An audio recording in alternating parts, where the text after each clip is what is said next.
So here we are in Orkney, standing right next to one of the tallest standing stones on the island. This is called the Watchstone, and it stands 19 feet tall like a sentinel guarding the sacred landscape of the stones of Stenness, the Ness of Brodgar, the Ring of Brodgar and other sites in this very sacred area. Interestingly, this does sit on an alignment between the Barnhouse stone here and the middle of the Ring of Brodgar. So we're looking at kind of an alignment going through this whole area. If you look on a map or you see it from the air, you can see there's like a kind of northwest southeast alignment heading through this whole landscape from Maze Howe and the Barnhouse stone, through roughly through the stones of Stenness, through here, the Ness of Brodgar, the Ring of Brodgar, the Ring of Bocan or Buchan as well, all the way up. And it's known, you can actually see many stones marking the avenue going along here. This is just one of many, and it could suggest there was a stone avenue linking up all these sites.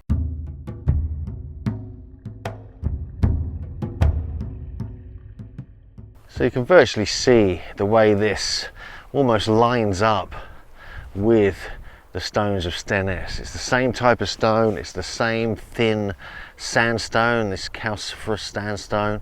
It has blue tinge to it, but it also had red tinge in some cases with the iron oxide that was known to be here. But this is just such an interesting place, and you can see why they call it the Watchstone. It's just observing all around it. So I do find it fascinating that there's a lot going on here with not just the midwinter, you know, with the sunset occurring from Maze Howe, possibly here at the Watchstone, but we find other elements here. We find solstice alignments, we find equinox aligned chambers, we find summer solstice aligned chambers all over this area. And it really does prove that this whole landscape was a giant sacred landscape built really probably over several hundred years, possibly up to 1,000 years.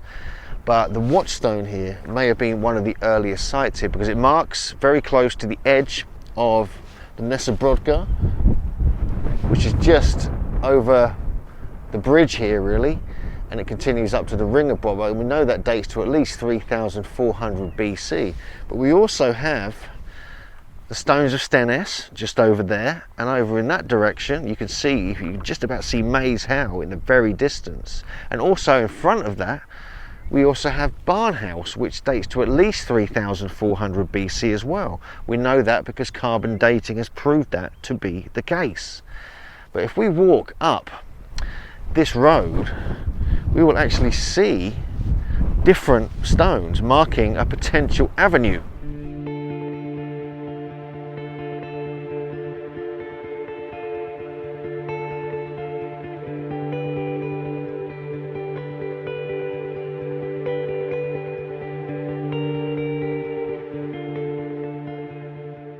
Just walked up here and we're just on the edge of the Ness of Brodgar, but before you get there, there's these two giant standing stones which are probably 7 foot, maybe 8 feet tall and about 5 feet tall.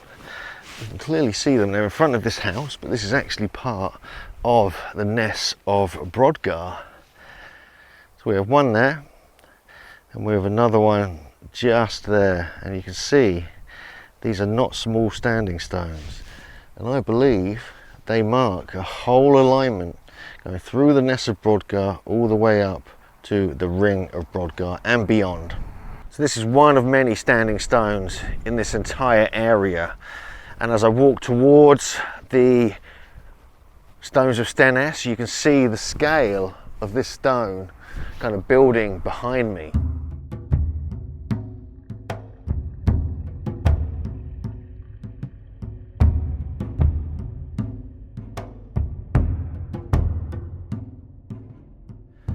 So this is the centre of the stones of Stenness. In tradition, this is a hearth where they had fires, they roasted food, but in other more ancient traditions, they say this may have been filled with water to reflect the stars, but also to bring the moon into the site. So it could also have had goddess veneration aspects associated with this. And we also know, weirdly, that on the hill just over there, just towards the church, towards Maze Howe, there was actually a stone setting like a quadrangle or a rectangle or a square of stones that was recorded in the 1800s. Now I had to credit Freddie Silver.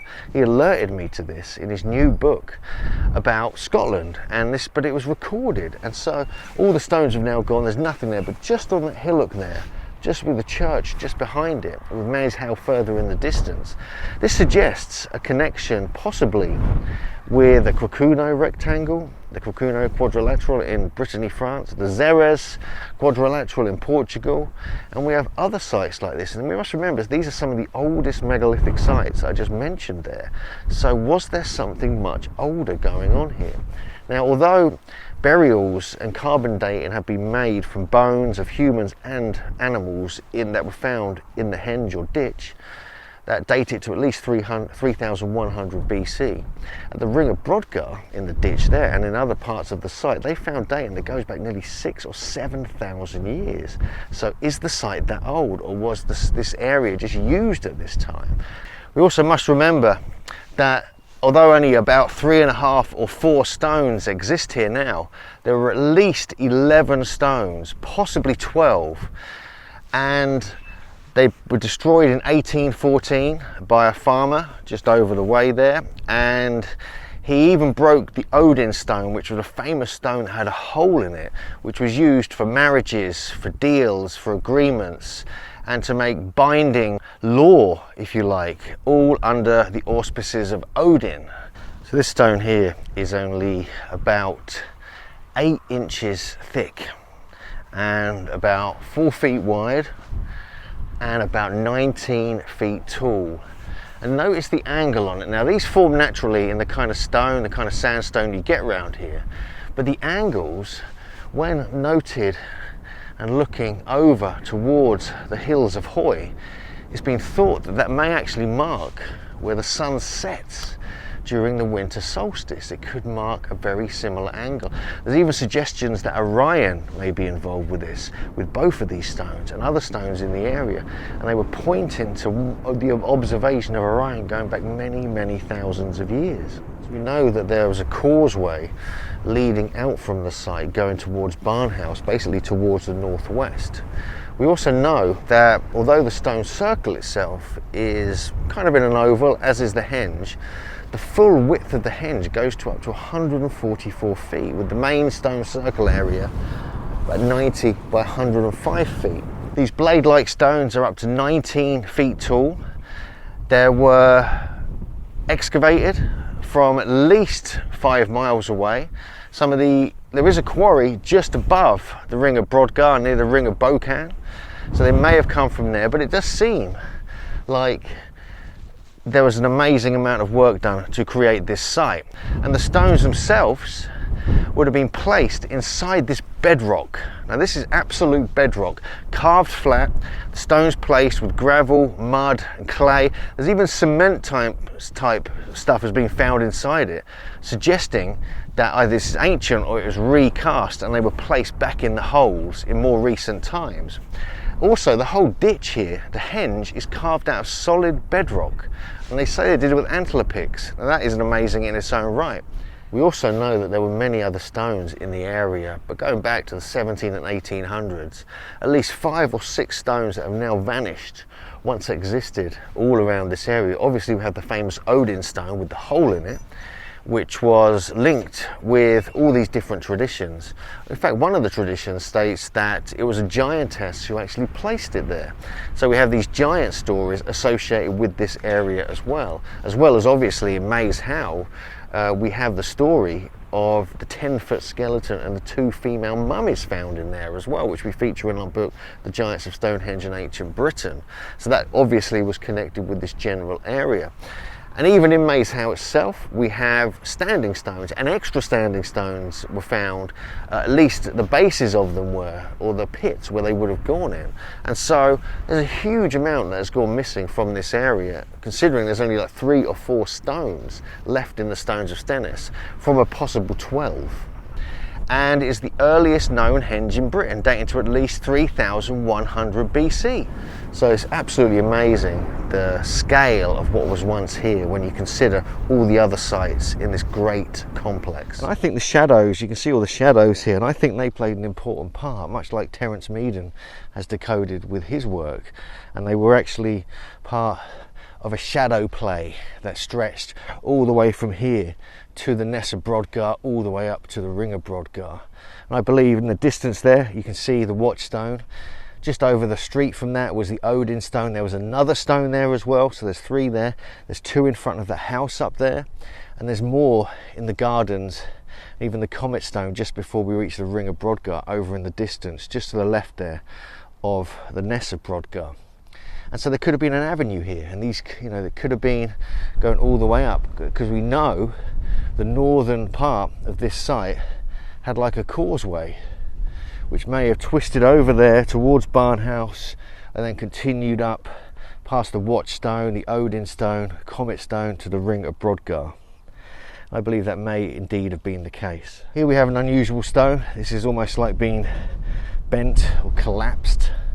I love that one. This is what was once probably one of the standing stones that got damaged and eventually turned into like this folly type dolmen that was reconstructed in 1907 and taken down in the 1950s or 70s perhaps, and this is what's left of it here. So it's been left here, and I kind of like it.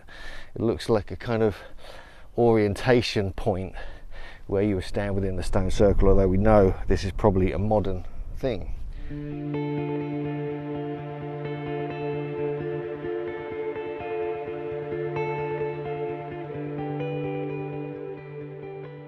So we're just leaving Stenness now. We hope you enjoyed our quick visit here, and we're going to look at further around the other sites connected with this, because this is just one aspect of it, although it's a very special aspect of the whole complex here in the area of Stenness and the Ring of Brodgar and the Ness of Brodgar and so forth. So let's just take our last look at these wonderful stones before we explore the rest of this remarkable megalithic sacred landscape.